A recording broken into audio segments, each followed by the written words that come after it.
A ver si sobrevivo. Luego os pasaré, es una pena porque no he podido, de un sitio que voy a hablar, unas fotos, pero ya os lo contaré. Un lugar especialísimo. Bueno, vamos a ver.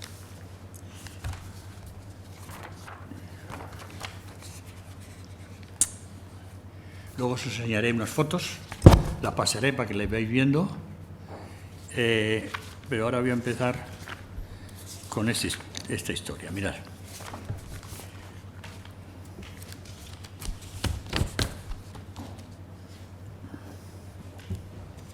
¿Os han dicho el título de la conferencia? ¿De qué va el tema? ¿Nadie os ha dicho? No, está la que ibas a hacer con Antonio. ¿Qué? Está la que ibas a hacer en principio con Antonio, la de magia y literatura en Toledo. Magia y literatura en Toledo. Bueno, en la literatura la iba a hacer él, y la magia en Toledo lo voy a hacer yo. Entonces tenemos hasta Sony 23, sí, hasta el cuarto, o sea que estamos bien, de sobra. Al mundo de la magia en Toledo. Pues en general la gente pensará que esto de la magia en Toledo pues es una cosa tonta, porque Toledo, magia, pues Toledo es, ahora lo vais a ver, el paraíso de la magia.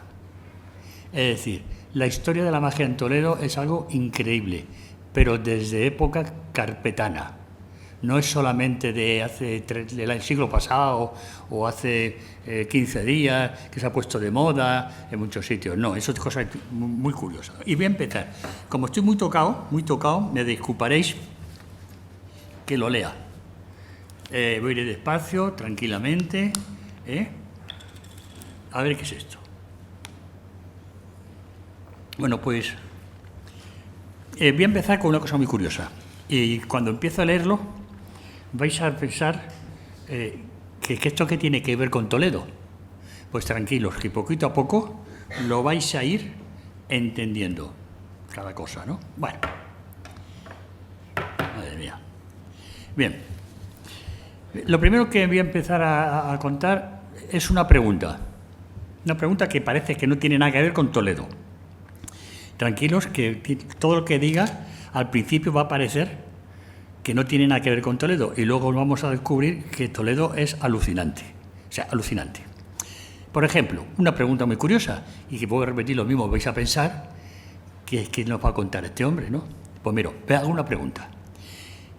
¿Existieron realmente la mesa, el espejo y el anillo de Salomón? Supongo que habéis ido a hablar de eso, ¿no? El espejo, la mesa de Salomón, el anillo de Salomón, etcétera, ¿no? ¿Cómo es posible? ¿Eso realmente existió hace 2000 años? Bueno, hay un grimorio, un libro, bueno, no es un libro, pero es un grimorio, ¿no?, que se conoce como Clavícula de Salomón. Es muy famoso a todas las personas que están metidos en esta cultura tan peculiar. Entonces, la pregunta que me voy a hacer ahora mismo es la siguiente. La Clavícula de Salomón, repito, una suerte de manuscrito. Pregunto, ¿fue realmente escrito por el mismo Salomón?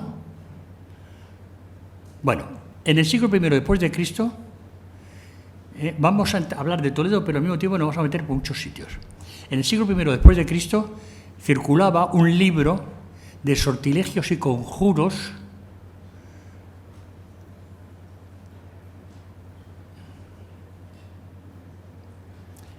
se atribuía. Su autor era Salomón. De esta obra habla Flavio Josefo cuando asegura que un judío llamado Eleazar lo tenía en su poder y era famoso por la gran cantidad de prodigios que efectuaba. En el siglo XI, tanto el escritor griego Miguel Seius como Gregencius, arzobispo de Tefra, hablan de la existencia de un libro conocido como las Clavículas de Salomón. El grimorio con todas las claves y fórmulas para magos y ocultistas. Bien, por eso he dicho que cogía el tema de la magia en Toledo. Por lo tanto, el grimorio teóricamente existe, pero no fue escrito por el rey Salomón. Curioso. Y el anillo de Salomón, porque ahí está la mesa, el anillo y el espejo. El anillo de Salomón. Se dice de él, del anillo de Salomón, que era un poderoso talismán y que se le ofrecieron los 4 ángeles guardianes de los vientos, las aguas, los demonios y los animales a Salomón, poco después de su coronación, cuando estaba caminando por un valle entre Hebrón y Jerusalén. Vale. Este anillo de Salomón constaba de 4 piedras preciosas engastadas en una carcasa de bronce y de hierro. Con la parte de bronce sellaba las órdenes a los ángeles, o buenos jinn, que son una suerte de demonios. Y con la parte de hierro sellaba las obligaciones de vida a los demonios. Que los jinn eran demonios buenos, pero en el caso de los malos eran simplemente demonios. Otras leyendas y mitos dicen que el anillo de Salomón fue un regalo del arcángel San Miguel y solo tenía una piedra de azufre rojo. Algunos comentaristas dicen que el anillo encerraba un pedazo de una raíz extraña. La mayoría de las versiones históricas sobre el anillo dicen que este tenía un sello, que era una figura compuesta por 2 triángulos equiláteros, formando una hexagrama que contenía el nombre de Dios. Ya conocéis este hexagrama como es, porque lo hay en muchos sitios. Para otros investigadores era un pentagrama, o estrella de 5 puntas o pie de druida. Para los cristianos, musulmanes y judíos, era el más potente talismán que haya existido nunca. Bueno, tranquilos que llegaremos rápidamente a Toledo. Dicen los ocultistas que este anillo existe aún, y el que llegue a poseerlo será el dueño del mundo, ya que evidentemente controla a todos los espíritus buenos y malos. Es evidente que Salomón no escribió el grimorio, eso es evidente, eso pertenece a otro plano, y que nunca puso en los dedos de su mano el poderoso y mágico anillo. Otro objeto fue el conocido espejo de Salomón. Cuando alguien miraba en él, podía ver cualquier lugar del mundo. Según cuentan las leyendas, crónicas árabes y la literatura medieval, todos estos objetos se encontraban en la cueva de Hércules de Toledo. Cosa curiosa, ¿no? Y fue lo que encontraron los árabes al llegar a la capital del reino visigodo. Sello, espejo o clavícula de Salomón son símbolos y arquetipos universales, patrimonio cultural de la humanidad. Son símbolos y arquetipos universales, patrimonio de la humanidad, como el vellocino de oro, me voy a saltar la línea, el vellocino de oro, el elixir de la inmortalidad, la panacea universal, el santo grial o graal, pues se puede decir de varias maneras. También en las cuevas de Hércules, estas famosas cuevas de Hércules, que luego hablaremos de ellas, en las cuevas de Hércules se dice que estaba depositada la mesa de Salomón o tabla esmeralda. Esta es una leyenda que en la Edad Media de Toledo era como un periódico. Es decir, que allí todo el mundo sabía y pensaban que precisamente que la mesa de Salomón y la mesa esmeralda o la tabla esmeralda era un arquetipo y mito ligado íntimamente a la historia mágica de Toledo. Es decir, que todo el mundo ya en aquella época tenía la idea de que en los subterráneos de Toledo se encontraban todavía esos tesoros tan increíbles. Bien, según la tradición hermética, la piedra verde que formaba el tablero de la mesa era una gran esmeralda que estaba incrustada en la frente, yo supongo que todos lo sabéis, lo recordáis, la frente de Luzbel, el que más tarde se convertiría en el príncipe de todos los demonios. Cuando el que fue el más bello e inteligente de todos los ángeles se revela contra Dios, fue expulsado del cielo y en su caída hacia el infierno la esmeralda se desprendió de su fuerte y cayó en un continente mítico llamado Hiperbórea. Fijaros una cosa curiosa, estoy nombrando muchas cosas mágicas y simbólicas y míticas. Y todo esto vamos a ir viéndolo como es la leche materna de la gente que vivía entonces, y que eran capaces de custodiar y venerar durante milenios. Vale. Un gran cataclismo sacude al mundo entonces y el continente hiperbóreo, famoso, desaparece bajo las aguas. Los supervivientes arriban a la costa africana junto al delta del Nilo. Serán los precursores de la gran civilización egipcia y después los sacerdotes de los templos de Tebas que se encargarán de la custodia de la gran piedra verde. Vale. Posteriormente, según la tradición, Moisés robará la esmeralda junto con otros tesoros de los templos de Tebas. Bien, una vez instalados en la tierra prometida, los hebreos construirán un templo donde depositarán los tesoros sacados de Egipto, junto al mítico Arca de la Alianza, el famoso candelabro, etc. Fue el rey Salomón quien dice que el rey plasmó todos sus conocimientos en la superficie de la piedra, la fórmula de la creación, un esquema mágico, geométrico y el verdadero nombre de Dios, que el verdadero nombre de Dios era Semáforas. Bien. Además de la parte mítica, el rastro histórico que ha dejado la mesa de Salomón es suficiente para empezar a sospechar que ha existido, que no es un mito, ya que entre la labor investigadora de un amigo mío, se llama Antonio Casado, un compañero de biblioteca, de universidad y de tertulia, que ha realizado una labor de recopilación estupenda. Bueno, yo añadiría algo más. Hay investigaciones que creen que la mesa de Salomón, curioso, ¿no?, aún existe. Y que está oculta, vais a pensar que estoy loco, pero bueno, ¿qué la vamos a hacer? Y que está oculta todavía en los grandes subterráneos de Toledo. Luego volveremos a ellos. En 1205, Wolfram von Eschenbach escribe un poema medieval que trata sobre la búsqueda del Grial. Y en él se dice que un trovador llamado Quioto Guyot, muy famoso de todo esto, provenzal, Guyot el Provenzal, viaja a Toledo y guiado por un árabe toledano llamado Flegetanis, esto es medieval, todo esto, en los textos, le introdujo en la gruta mágica de Hércules y pudo contemplar la mesa.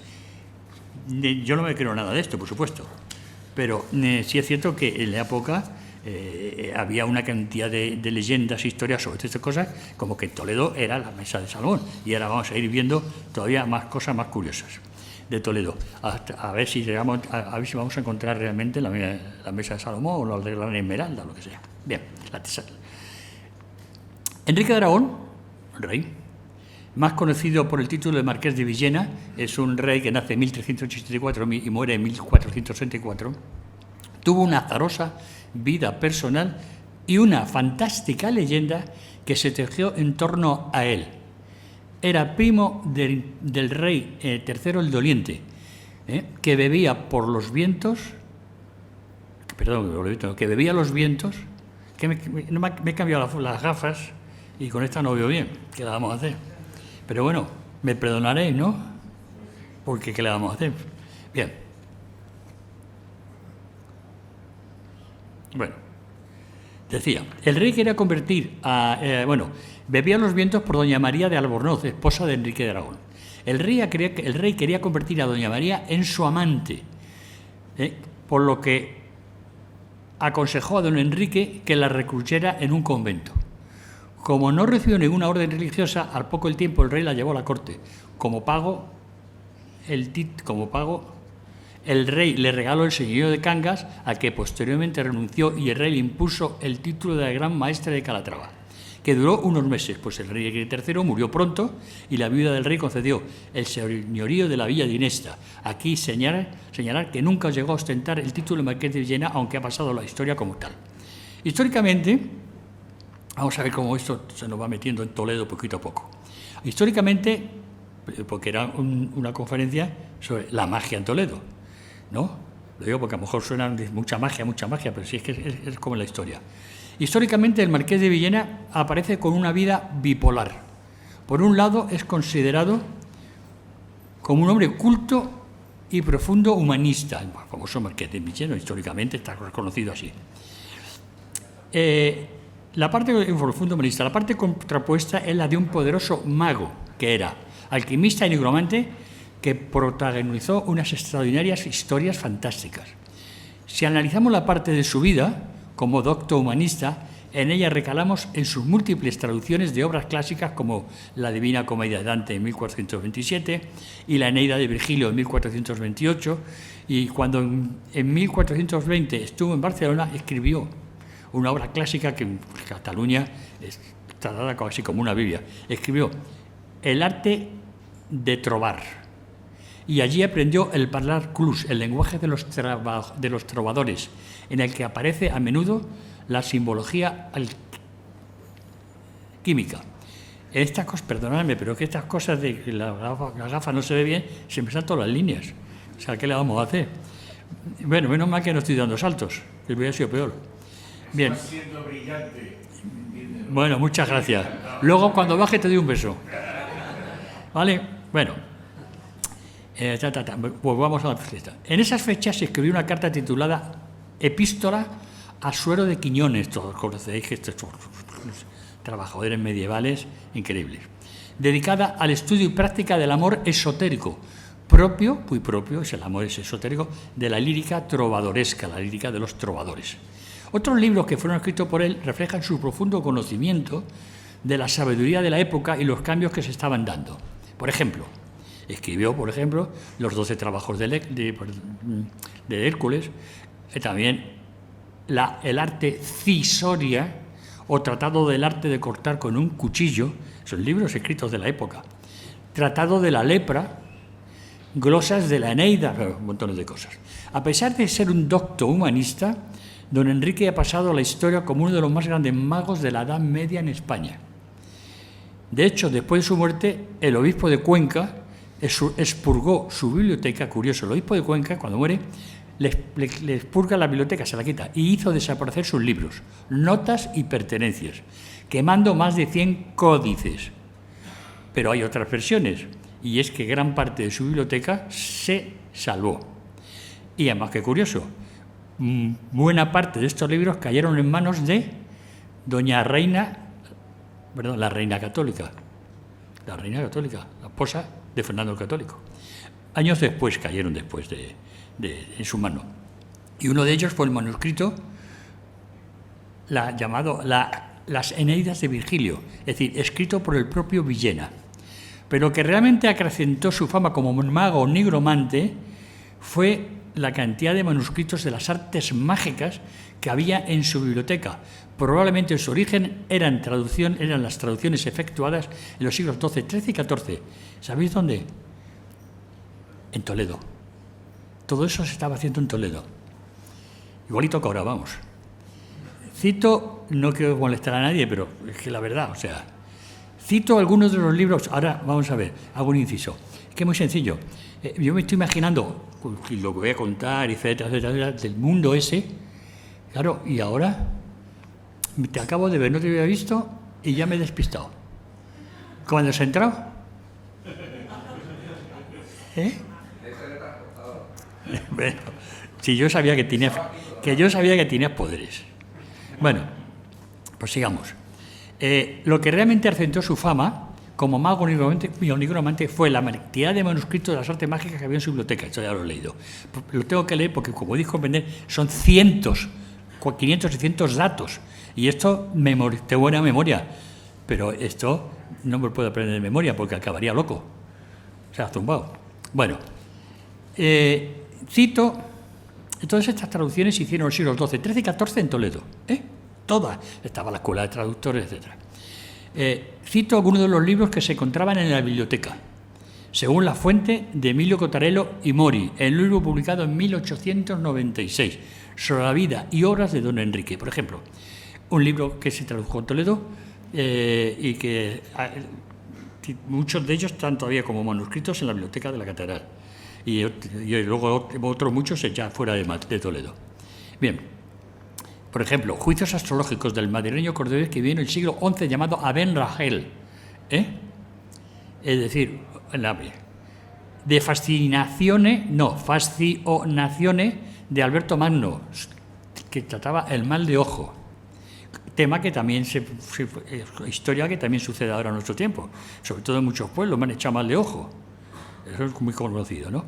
Un manuscrito de San Cirilo hablando de los íncubos. Leyes de Amor, una compilación de un trovador del siglo XIV llamado Guillermo de Molinier, otro de Cura Fascinationis de Marsilio.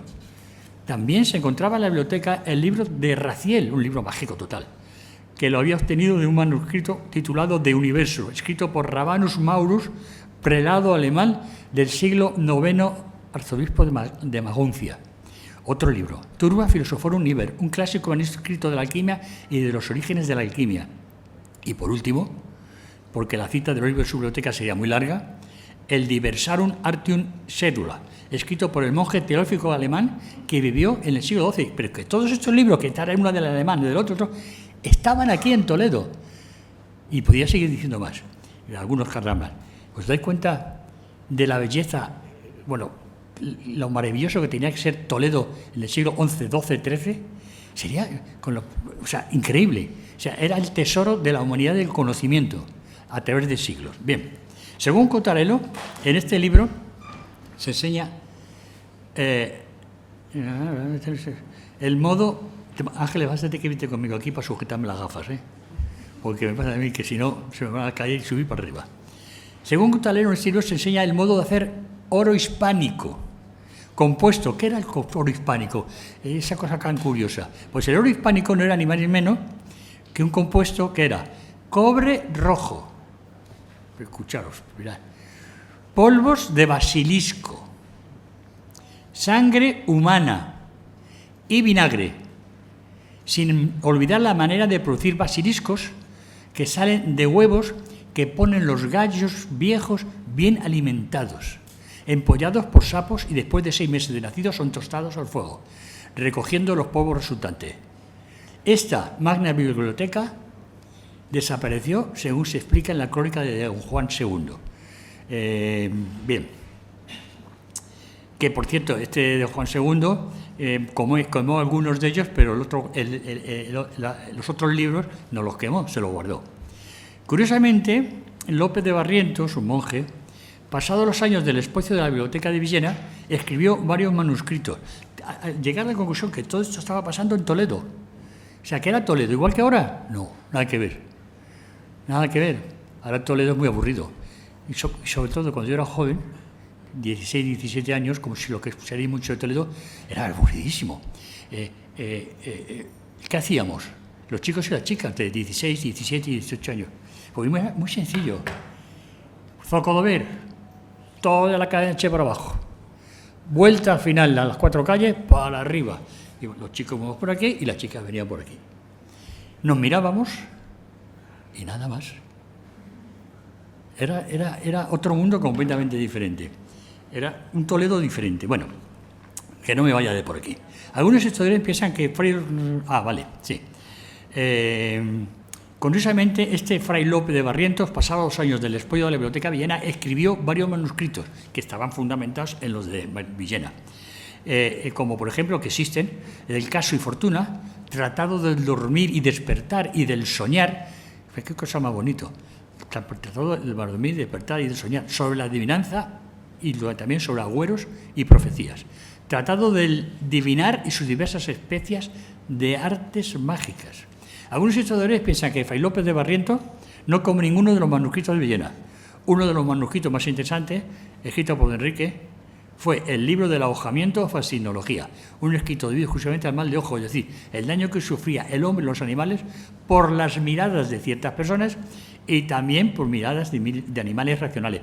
Fijaros que actualmente todavía hay mucha gente que dice, jo, este tío me ha echado mal de ojo, o esta mujer, ¿no? O sea, todo esto era Toledo, como podría decir yo, la luz y la sabiduría de todo este mundo. No tiene nada que ver con las ecuaciones diferenciales, ni tiene nada que ver con el cálculo integral, ni tiene que ver con muchas cosas. Pero la cultura de esta época era increíble, se trataba de descubrir qué era la naturaleza, qué era el hombre. Sí, con mucho cuidado porque la Inquisición cascaba, pero bueno. En el libro del Árbol de las Hespérides, lo tengo yo en casa, es de principio del siglo XX, escrito por el teósofo español Mario Rosso de Luna, se incluye un cuento titulado La venta del alma, y subtitulado Una página del Toledo judío, en el que se narran las aventuras preciosas de un joven judío enamorado de una gitana danzarina llamada Agar, huyendo de Toledo después de asesinar al rijoso príncipe de Fuensalida. Entraron en una casa cercana y se dice en el cuento. Ahora lo leo. Os dais cuenta que la cantidad de datos, nombres, etcétera, tal, es tan brutal que si lo quiero decir de memoria, pues ya me habría suicidado. O sea, directamente, porque esto no hay que lo memorice. Bueno, cuando tenía 20 años sí memorizaba mucho, pero ahora ya con 35 no. Pero bueno, ¿qué le vamos a hacer? 15 años son muchos años. Y decía el cuento este famoso del árbol de las Hespérides. No, es una página de... Bueno, sí, este mismo. Aquella casa, eran dos parejas, se habían unido. Aquella casa donde nos metíamos era providencialmente la casona solariega de mi tío Jacob, el viejo palacio del célebre marqués de Villena. Y antes de Samuel Leví, tesorero del rey, antes de ser propietario este, fue Samuel Leví, tesorero, que sabéis dónde estaba su casa, tesorero del rey don Pedro I de Castilla. La casa toledana de la eterna magia, en cuyos subterráneos el sapientísimo hermano del rey don Enrique, astrólogo, alquimista y brujo, continuó la tradición cabalista y donde desde muchos siglos antes de Yahya, el rey moro, Yahya, traicionado por Alfonso VI, se reunían secretamente los discípulos del arte real de la tradición de Oriente. Cuenta Rosso de Luna, supongo que muchos le conoceréis, fue un personaje muy curioso, desde el 1900 hacia adelante, un poquito después. Bien, ya me he ido. Vale. Cuenta Rosso de Luna que en el manuscrito original tenía en el margen una letra garrapatosa que decía: esta es la llamada vulgarmente Casa del Greco, que todos conocemos. Por haberla habitado luego un gran... Me falla la máquina. Por haberla habitado luego un gran Domenico Teotocópuli, el brujo Teotocópuli, qué curioso. Esto no es un texto mío, esto es un texto de más antiguo. El brujo que pintaba con tinta, Domenico Teotocópuli, brujo que pintaba con tinta de otro mundo. Sus subterráneos, hoy cegados, deben continuar hasta el mismo río. Bueno, en torno al marqués se tejieron leyendas fantásticas sobre su persona. A 5 kilómetros del pueblo de Iniesta y junto a unas ruinas se encuentra la llamada Cueva del Oro. Parece ser que en esta gruta escondió sus fabulosos tesoros el marqués de Villena y dejó encargado de su custodia, esta historia es muy famosa, dejó encargado de su custodia a un escudero suyo de gran confianza. Transcurrido algún tiempo, hizo sospechar al marqués del cambio de vida que se había producido en su servidor. Fue entonces a la cueva y comprobó cómo una parte importante del tesoro había desaparecido. Hábilmente y con el ánimo de castigar a su escudero, le condujo a su laboratorio, lugar donde practicaba sus artes mágicas, y allí le dio a oler una serie de pócimas que produjeron un efecto sorprendente. Esto es historia muy antigua y capaz de tergiversar y cambiar todo, ¿no? El escudero se empezó a reducirse de tamaño y el marqués le metió en una redoma. Así quedó castigado el mal servidor por el resto de su vida. Todas estas historias son medievales. Ahora no se ocurre a nadie que salir en televisión y decir estas cosas. Pero yo lo que quiero que veáis un poco, a pesar que puede ser pesado todo lo que estoy contando, en ese mundo era un mundo riquísimo en conocimientos, en cosas de falsedades, cosas que no saben, pero que poco a poco fueron transformando y empezó a aparecer muchas cosas. ¿Me estás diciendo que vaya despacio? ¿Me estás riéndome así? Es un gran amigo. Una de las tradiciones alquimistas es la creación, una de las tradiciones alquimistas, si uno ha estudiado algo de alquimia, es la creación de un homúnculo, es decir, un ser pequeñito, ¿no? Consiste en la producción en un recipiente alquímico de un hombrecito con la única fuente del semen humano depositado en un alambique, es decir, en un alambique depositaban semen humano, que va a hacer la función de útero materno. de todos los antiguos alquimistas es en la obra de Natura Rerum bueno, que voy deprisa. De todos los antiguos alquimistas es en la obra de Natura Rerum de Paracelso donde se explica con todo el detalle generativo de la creación de hombrecitos. ¿Os imagináis la cultura de la época? Es decir, creaban hombrecitos. Por supuesto que no, pero aparecen todos los manuscritos de alquimia hacer tal. Bueno, os voy a leer un texto de un pedazo de un texto alquimista, de un manuscrito. He aquí, que lo cuenta uno de los estos, he aquí cómo hay que proceder para conseguirlo, un hombrecito.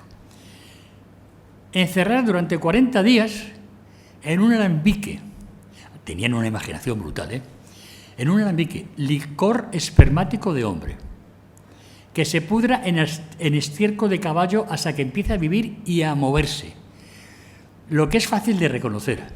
Al cabo de este tiempo, aparecerá una forma parecida a la de un hombre. Si después de esto se alimenta todos los días este joven producto, prudente y cuidadosamente, que había que echarlo, con sangre humana, y se le conserva durante 40 semanas a un calor constantemente igual del vientre de un caballo. Ese producto se convierte en un niño verdadero y vivo, con todos sus miembros, como el nacido de mujer, solo que más pequeño, los hombrecitos. Se lo pasaban estupendamente. Es evidente, o sea, por la cantidad de conocimientos y todo era por descubrir que era realmente lo que nosotros ya descubrimos ahora con la física cuántica y con montones de cosas de esas. Bien, algunos alquimistas posteriores.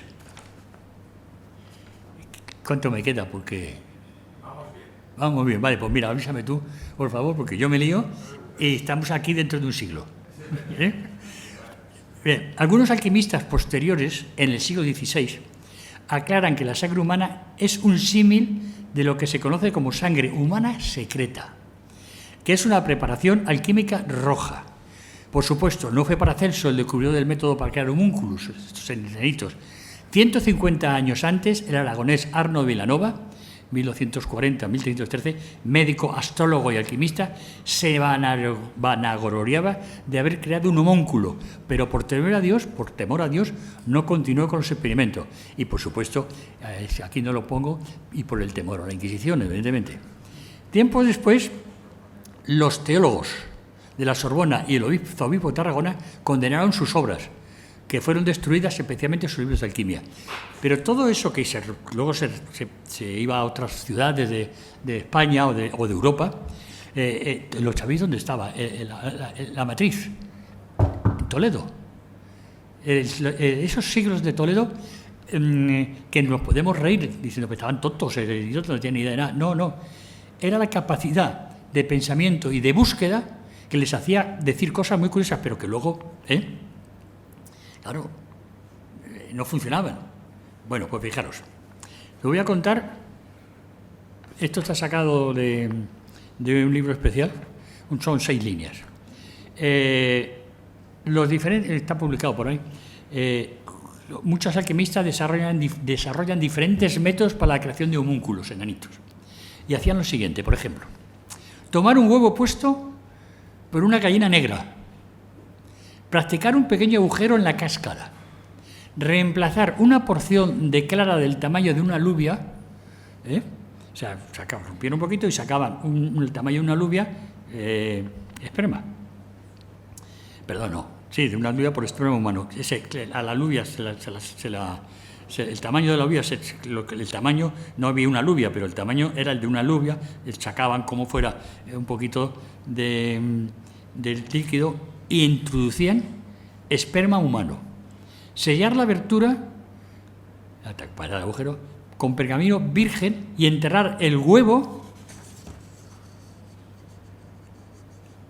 en estiércol el primer día del ciclo lunar de marzo. Es decir, cogían hasta la astronomía para sus intereses y sus historias. Tras 30 días después, surgiría el del huevo un humanoide en miniatura, del huevo sería un humanoide, que ayudaría y protegería a su creador a cambio de una dieta regular de semilla. Esto que se practicaba en Toledo, en la Universidad de Gießen, en Alemania creo que era, sí, en el siglo XVIII aparece citado en algunos libros de la Iglesia, no, de la Universidad. En la Alemania del siglo XVI había otros procedimientos. Teníamos una capacidad de expansión total para comunicarnos con otras naciones. Y sobre todo, ¿sabéis quién eran uno de los grandes... ¿He oído algo? No. ¿Quién eran de los grandes comunicadores a Europa de todas estas cosas? Los toledanos. Y también, sobre todo, quiero repetirlo, no los toledanos, los judíos toledanos, que es otra historia. Los judíos toledanos, ¿vale? Bien. En la Alemania del siglo XVI lo he dicho ya. A ver. Vale. Las creencias populares sobre la mandrágora eran múltiples.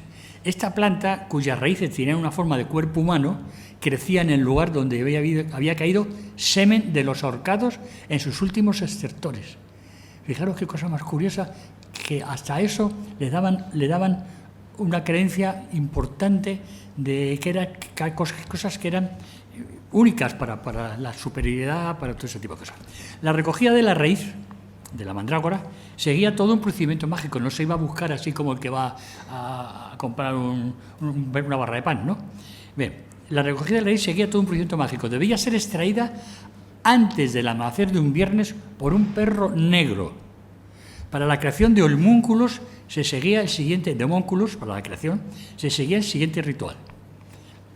Todas estas cosas son de manuscritos. Se hacía una mezcla de sangre y piel del creador que se mezclaba con arcilla, cenizas, raíces de mandrágora y agua de manantial. Al cabo de un tiempo de ser alimentado con sangre humana, apareció un homúnculo de unos 8 centímetros de altura. Vale. Sí, repito porque se lo puedo repetir, que no me funciona la gafa. Al cabo de un tiempo de ser alimentado con sangre humana, apareció un homúnculo de unos 8 centímetros de altura. Una vez creado el homúnculo, seguía alimentándose de la sangre de su creador. Pero cuando moría, el homúnculo también, ya que no podía seguir viviendo sin la sangre de su creador. La creación del homúnculo es una de las tradiciones más importantes de la alquimia. Se le menciona en muchas obras de literatura, por ejemplo, en El péndulo de Foucault, de Umberto Eco, que es un literato actual. En la segunda parte de Fausto, aquí ya no está la obra de Goethe, también se pone, en donde un discípulo de Fausto crea un homúnculo que tiene largas conversaciones con Wagner. El discípulo de Fausto y con Mefisto, este individuo hablaba con Wagner, el homúnculo, con Wagner, con Fausto, y bueno, que es discípulo de Wagner, y Mefistófeles. También aparece en el Cuarteto de Alejandría de Lawrence Durrell, que también es un libro moderno, y una larga serie de reconocidas obras de literatura. Elena Petronia Blavatsky, la creadora de filosofía teosófica, no sé si habéis hablado de Madame Blavatsky, habla de los homúnculos con unos diminutos seres creados artificialmente por medios espagíricos y dice que son de naturaleza etérica, transparentes e incorpóreos como las hadas y los seres encantados. No voy a hablar de esto, pero vamos, tengo una cantidad de datos en el mundo de las hadas y los seres encantados, y de hecho tengo publicados libros. Bueno, tengo publicado muchos libros. Aviso, soy matemático y astrónomo, pero eso es de cara al público. Después ya me las apaño yo a mi manera, ¿no? Fernando, disculpa que te interrumpa. Soy Carlos, ¿qué tal? ¿Se acabó el tiempo? Es que tengo un par de a ver, también por cierto, si alguien quiere hacer alguna pregunta, Fernando Ruiz Laporta, por favor, que levante la mano y le acerco el micrófono. Mira, aquí tengo un par de preguntas. ¿Cuánto tiempo que tengo? hacer. 2 segundos. No, un minuto. Pero si me queda todo. Sí. Bueno. Vamos a hacer un turno de preguntas, si no te importa, un segundito. Pero vamos a ver. Antonio Lázaro. No me levanto. Dígame usted. Hola, Fernando. Perdona que parece que te he sobresaltado al aparecer mágicamente. Sí, pero ya me lo has hecho muchas veces. O Yo sea debería que no... estar en esa mesa, pero por imponderables estaré mañana. Y no, lo que quisiera es, dado que yo te conozco y te admiro y te aprecio, pero aquí habrá gran parte del público que te conoce a lo mejor referencialmente como autor especializado en el simbolismo toledano, en la gran leyenda fundacional de Toledo, etcétera. Y ha sido muy interesante toda esta... Pero sí que ¿no se puede ampliar? Bueno, ya sé que no, ya sé que no. ¿Quieres seguir? Yo me han dicho que te haga una pregunta y con mucho gusto te la formulo, ¿no? Que creo que sería relevante que nos contaras un poco, descendiendo a lo físico, al Toledo real en el que vivimos, un poco la ubicación geográfica de esa casa de Hércules mítica, ese palacio encantado, la posibilidad de que esté en una cueva, en cierta finca próxima en Mocejón, quizá comunicada con esos laberintos. Mira, no puedo, porque verás. Un poco anclar físicamente lugares mágicos de Toledo. Vamos a ver, todo el mundo habla de la cueva de Hércules de Toledo. Es una cosa que tenía reservada para terminar. Pero bueno, es que como el rollo, madre mía, me falta un montón de páginas, es igual, pero es igual. Voy a hacer una cosa, ya que me has dicho eso, traía aquí una cosa, vamos a ver. En Toledo existe una cosa que se llama la cueva de Hércules, todos lo conocéis, ¿no? Tiene que ver mucho con todo este mundo. Pero el problema de la cueva de Hércules, ¿sabéis cuál es? Que no está en Toledo. Ya sabemos que la cueva de Hércules está ahí en una calle cerca de donde vivo yo precisamente, más o menos, y allí entra muchas veces. Eso simplemente son un depósito y luego sus de agua. Son depósitos de agua con sus corredores. O sea, eso no tiene nada que ver con la cueva de Hércules. Claro, ¿y entonces qué es la cueva de Hércules? Pues la cueva de Hércules ha existido y existe, pero no está en el casco. No puedo, lo voy a enseñar. Ahora tendremos luego 3 minutos, ¿no? Sí, por favor. Vale, para que las pases que estas son unas y estas son otras, bueno, son las mismas. En la cual vais a ver la entrada de la cueva. Está a 3-4 kilómetros, en una zona muy especial. Mirad, ahora la voy a dejar por ahí. Eso que es aquí es una foto de la entrada a la cueva, que es un hundimiento brutal. Si te metes dentro, son todo galerías talladas de una manera impresionante. Las columnas, ahora dejo que se corran. Más, tengo muchas de estas, pero vamos. Luego hacemos, cuando lo veáis, hacemos... sí, vamos hablando de aquello, utilizarlo por otro lado. Vamos a hacer una cosa. Como yo supongo que esto yo no me puedo ir ahora a fotocopiar, pero si lo pensáis rápidamente, lo veis las columnas, es un lugar subterráneo, lo pásalo por ahí. Entonces, por favor, a este señor el primero.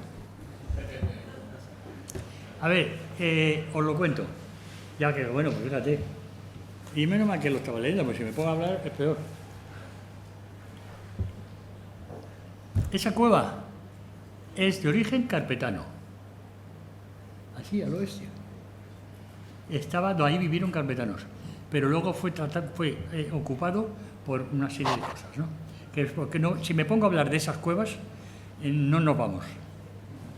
Yo he entrado allí, por lo menos me llevó mi padre cuando yo tenía 15 años, que era amigo del dueño de la finca, y le dijo, ¿puedo llevar a mi hijo a ver la cueva?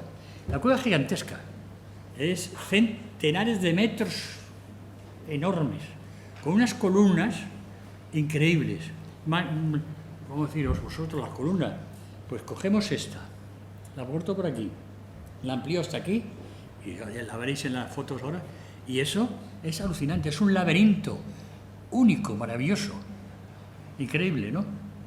Y bueno, yo he ido muchas veces allí,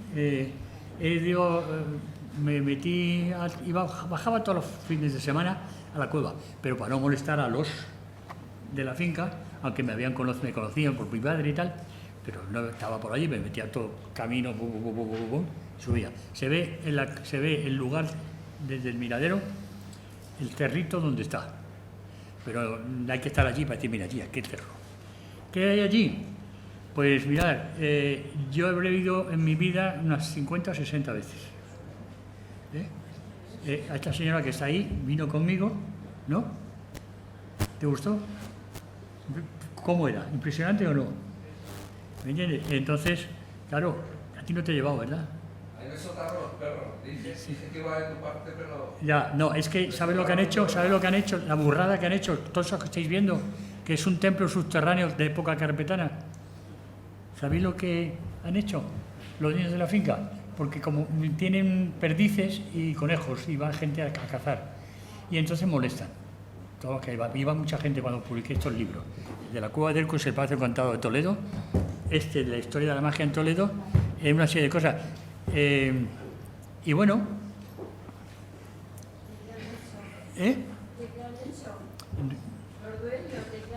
Pues dime tú qué puede ser lo que hayan hecho. ¿Has visto las fotos? ¿Las han llegado ya las fotos? ¿Has visto que es un... Bueno, pues hay una puerta que es un hundimiento, un techo que se hundió. Y entonces lo han arreglado para que no haya gente ya, porque cuando publiqué este libro de la Cueva del Ercos y el Palacio Encantado de Toledo, aquí se ven todas las galerías y tal, y luego aquí un montón de fotos con las galerías y tal. Pues ¿sabéis lo que han hecho?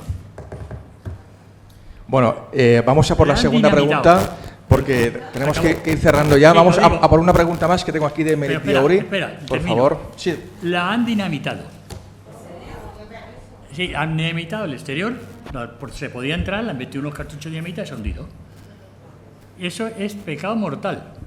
Es como si a mí, como me caen muy mal los curas, que no me caen mal los curas, aviso, pero como me caen mal los curas, pues voy a coger la iglesia de Santiago del Arrabal y la voy a dinamitar. Es una finca privada y allí no hay nadie. Solamente una vez me encontré yo yendo de viaje, bueno, viendo que iba yo, me metía por allí y me salieron 2 guardias civiles. Y claro, me quedé, porque allí no hay nunca eso. Y me dice los guardias civiles, ¿dónde va usted? Digo, voy a la cueva. Dice, no puede pasar. Estoy hablando del año 70 o 69. Entonces tenía menos años, tenía 4 o 5. Y entonces andaba por allí y me sale la guardia civil. ¿Y dónde va usted? Y digo, pues voy a la cueva.